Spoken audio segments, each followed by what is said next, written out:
Hey guys, welcome back to the channel, and today I've got two replays for you as part of our Black Friday showcase, part 2. We've got the Object 2685 and the KPZ 50T, focusing on that on the channel today.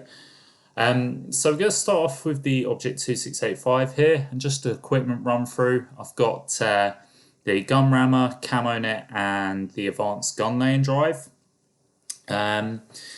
And going into the stats briefly, you can see it's got a forward speed of 48 kilometers per hour, reverse speed of 15. We've got a view range of 423 meters and 1900 hit points as well.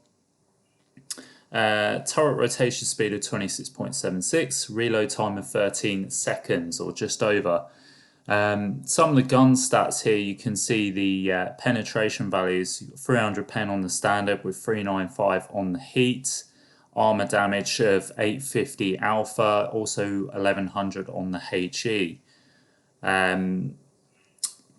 Shell type is AP and heat, so just a little bit more on the 2685. It's a tank destroyer tier 10.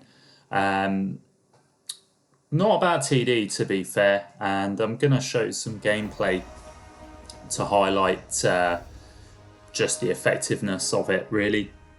So we're on the Siegfried line on the first video. We're platooned up with our buddy Lateral Mass. He's in the T100. So first off, we're just going to sort of go to the right hand side here. We want to sort of try and get some vision in the field, which Lateral's going to do for us. And we're just going to go up and try and support him. We're going to see if we can get shots on anything that's crossing in the field. You know, usually get light tank or fast mediums that start crossing. And we're just generally going to see what's going on. Siegfried line's a strange map because obviously you get the lights and the mediums out in the field, and then you've got to pay attention to what's going on in the city because that's where all the action is. But you know, we're just making our way up here, and we can see this light tank, and we're just trying to see if we can possibly get a shot on him. Didn't really aim that far enough. The shell velocity on the Object 2685, like most Russian tanks, it's a bit derpy. It's not going to have great velocity because obviously that, you know, hard alpha damage. Yeah, I don't want it being too overpowered. But yeah, we tried getting another shot in there, and it's just not paying off at the moment. Yeah, we can see Lateral Mass is trying to go in and finish him off, but luckily the Chieftain takes him out, and we don't have to worry about that guy. So that's good. It gives us an opportunity to sort of go up here, and I can see this. I can see this heavy tank and E4 in the town there, and I'm wondering if I could possibly poke a shot in here. Just checking the field just to make sure there's nothing behind me that can get shots in while I sort of sit up here. I've seen that E4, and I'm wondering if he may just give us an opportunity to get a shot off. Obviously E4 is a dangerous tank, and if I can get a shot into him, then I will quite gladly, because that's a tank you want to get rid of, particularly in the town where it can really play to its strengths.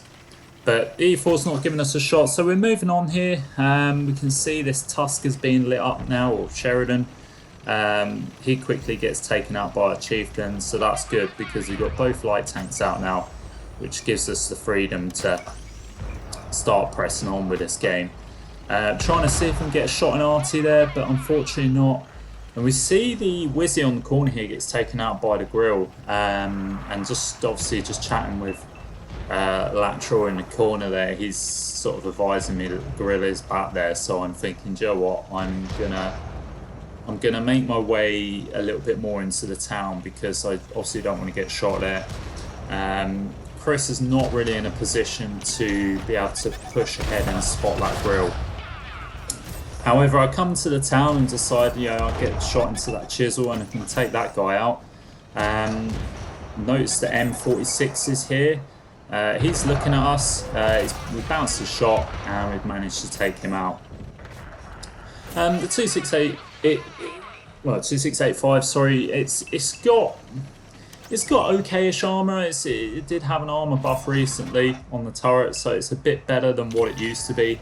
I wouldn't rely on it too much. It's good, but there are quite a few weak points. Like Polo's quite easy to pen, and the hull isn't. It's not as trolly as say, like the IS-7 or anything like that. So don't rely on it too much.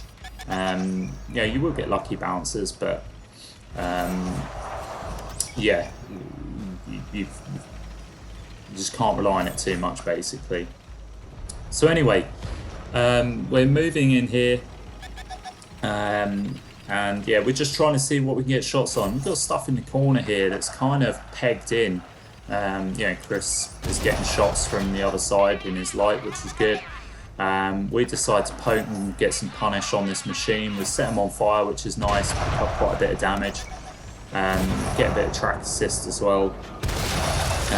E5 decide to come around and try and take a pot, but we take him out as well. Then this 257 just decides to ape out of nowhere, and we just think, okay, well, we're just gonna angle up the armor as best as we can. Gonna get in his face because, like I say, it does have some armor. This tank, you can get lucky. Luckily we take out that 257. Now we're looking at this E4. Slim health there. He gets taken out. See the Jaeger here. Maybe could have aimed that better, but I was just sort of trying to track him in place, maybe get a shot through the drive wheel. We could have got some damage there, but didn't pay off. He repaired his track. Chris is going in and doing a good job of distracting him. We managed to get a big shot through the lower plate there. Now I'm just sort of ducking out, just making sure that he doesn't shoot me. But he gets taken out by our friendly Conqueror, and that brings a close to the game. So come top of the board with 4 kills, 4.3k damage. Wasn't monster game in terms of damage. A lot of people have done better. 2.9k assist, and we get the first class there. Chris had a good game as well in the T100 and done his bit. So overall it was good platoon play, and good game to just showcase some of the plus sides of the 2685 as well as the weaknesses. Like I say, its gun can be a bit troll at times, as with any Russian tank. It's not ideal on that front, but it's a good game overall. So we're moving into the next tank of the showcase, which is the Camp Panzer 50T, and the equipment you can see I've run optics, camo net, and gun rammer. Horsepower on this is 900, forward speed of 60 and reverse speed of 20 kilometers per hour. We've got a view range of 465, which is decent. Reload time is 6.71 seconds. It's good medium tank, to be honest. Reload time of 6.7 seconds, I've already said, sorry. Penetration values at 268 and 310. That's 268 on the AP and 310 on the heat, I believe it's got. We should be able to find out actually, because it will tell us. So there we go. You can see APDS and heat as its shell type. 8 degrees of gun depression, so that's quite good. It's something we can play quite well on a ridge line. It's got good turret armor as well, which obviously we can show in the replay. So just the one replay on the KP50T here, and it's on Prokhorovka. We're teamed up with our buddy Chris again, who's in the T30. And basically we're gonna just do what you would do in a tank that's quite capable hold down, is play that ridge line. We're top tier, by the way, so yeah, it's some nice matchmaking for us. We can be pretty dominant without having to worry about taking shots from, you know, tier 10 tank destroyers or anything like that. This M41D is just, I'm no idea. I can't explain. I don't know why people do that in light tanks. It's, you know, yeah, don't get it. But yeah, you know, he dies. We tried getting a shot into the LTTB. Unfortunately, we can't. You see, it's Type 4 heavy here, and we're thinking this is just, you know, this is buffet time here. You know, but defenders sort of poking up, trying to get him shot into us. Luckily, we dodge him. We changed the heat now. We've got to be careful of this T10 because this T10 has managed to get a shot into us, which isn't ideal. And yeah, we just need to make sure that we're wary of that guy poking up. Chris has joined us on the ridgeline here, obviously, because T30 has equally decent turret armor, so he can make effect of that. He's taken out a tank already. And we're looking at this Type 4 again. I'm thinking, okay, you know, I know I can pen this guy, and he's pretty big. He's a huge target. So yeah, I kind of want to get as many shots in as possible. Try getting a shot in there. That's not going to pen. He's angled, poorly aimed. Should have done better, really. But you know, we're going to carry on. We're going to try and see if we get one through the cupola. Unfortunately, it just dips too low and it bounces. We're looking at his T10 again and see if we can get a shot into that guy because he's just being a pain on that side there. Playing cautiously. Type 4's poking up. We bounced a shot off him. Tried to see if we get a shot in the cupola, but we waited for him to turn his side and we got a shot in. Chris has managed to take him out, so we don't have to worry about him. And now I'm just sort of poking and just wondering what else we can get shots at. Being wary of obviously this T10 poking up again, and of course that T49 on the other side. That T49's going to be keeping us lit, which is not ideal. There's not much we can really do about it. His platoon mate in the standard B is now taking the position where that T10 is, and yeah, it's not ideal. You know, we're sort of getting a little bit split here, and I'm thinking maybe I can go over to the left and see if I can either keep the standard B lit or maybe even just try and get some shots into him. Standard B is an auto loader, so you know, he could quite easily get a couple of rounds into us.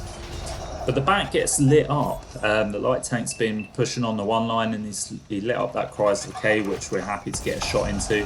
Trying to get a shot into, I think, that waffle that's at the back there, but unfortunately it doesn't quite pay off. And now we're just poking and seeing what we can light up. We're getting lit, and we're getting shot from the hill as well. So you need to be careful of that because that hill is currently uncontested. So there's nothing to stop any of the enemy tanks sort of just camp there and get shots into us every time we poke up. So I'm just trying to get sort of a better angle, just trying to keep safe. This 5120's come up here and he's in his tracks. He's unfortunately in a lot of bother. He did manage to get a shot for us. It was either him and that standard B, it was one of them. It might have just been me, not yeah, I think it was the 120 because standard B's just taking out Chris. But yeah, poor play from me. You could have got hold down a bit better. Yeah, some rough gameplay which is sort of costing me there. But still, yeah, we're in the game, and we're going to try and see if we can get shots on that 7-1 there, but he's currently well covered on the hill. But with him sort of well covered, I'm thinking, you know what, I'm going to try and get some more punish on this standard B. The standard B's been a bit of a problem, so yeah, I just don't want him sort of keep poking up and getting shots into our guys. So if we can try and keep him suppressed as long as possible, then it keeps his gun out of the fight. But I'm sort of thinking, okay, that I don't want to hang around and keep getting shot from the hill. It's not really productive. Mind you, he's pushing down anyway and seems to be getting punished, so it's quite good. So yeah, now we're just trying to see if we can get shots onto this T49, but that standard B again gets a shot onto us. He's sort of putting us onto nearly a one shot now, and that's not handy. That's not good. And I'm making my way back again, and then sort of think maybe in hindsight or looking back on this, I probably could have just stayed over there and maybe just dealt with that standard B. But yeah, I'm again sort of pushing up here, just trying to wait for opportunities. Obviously, need to be careful at standard B, but at the moment our team's just kind of gone static. We've got 4 heavies sitting on the 1-2 line that are not going to make a push. And to be fair, kind of don't blame them. They're in a little bit of an awkward position, I think, but. The standard B's now moved over, but stuff has now been lit up at the back, and this was the opportunity that we've been waiting for. Trying to see if we can get shots on anything, but we're being targeted, so we need to be careful. We need to make sure that we're not going to get shot by anything on our left-hand side. But notice the medium has now gone up to the hill, so I'm thinking that left side must be safe. And at this moment in time, I'm just thinking, right, let's see what gets poked up and we can see if we can get some shots in. Yeah, numbers yeah, I've only got 4 tanks left, so we're slowly winning the game. You see that medium's starting to make its way over to their base, so that's a good thing. That'll put a lot of the guys in the crossfire, particularly this light tank and this standard B that are in front of us. That standard B is a one shot to us, and I'm trying to see if I can get shots on him. Obviously being cautious of, yeah, that TD, that Ferdinand, and that other TD at the back. I think it's a waffle. But I'm going to push back over here. Again, just trying to see if I can get shots on anything. It's a bit of a slow burner this game, to be honest. But you're seeing this heavy in the bowl, and I think, do you know what, I'm going to make the push. I'm going to get in the bowl. I want to be sort of up front, try and see if I can get shots on these guys. And I get greedy here. I take the standard B out, but I pay for it by getting shut down by the Ferdinand. But I could have played that better, maybe. I probably should have been a bit more patient, to be honest. I probably could have got a lot more out of this game. But in my head, I just thought, no, I wanted to get rid of that standard B. Him and his T49 were in a platoon. I wanted to sort of break that platoon a little bit. I didn't want them sort of maybe getting an advantage by whittling away our friendly hit points. So I just thought, take out the standard B as, it's a dangerous tank out of the game, and just hope that our team can press on and carry the game. So yeah, basically, I think we'll just skip to the end of the replay, and yeah, we'll show you the results. And there we have it. So the waffle gets taken out there by our friendly TD. So we get the victory. We come top of the board with 4.4k and 1600 assists. Only the 1 kill, get the first class. Yeah, so that's the end of the replay. So yeah, I think that the KP50Z, it's a good tank. The Object 2685, yeah, I don't think you can go wrong with either, really. They are good tanks. Particularly the medium, it's a very strong tank at tier 9. So again, if you don't have them and you've got the free XP to get them, I recommend both. But get which one suits your play style. If you prefer mediums, then obviously go for the KPZ. If you like your TDs, especially Russian TDs, your big alpha, then yeah, go for the 2685. Anyway, guys, I hope you enjoyed the replay, and I will catch up with you next time. See you later.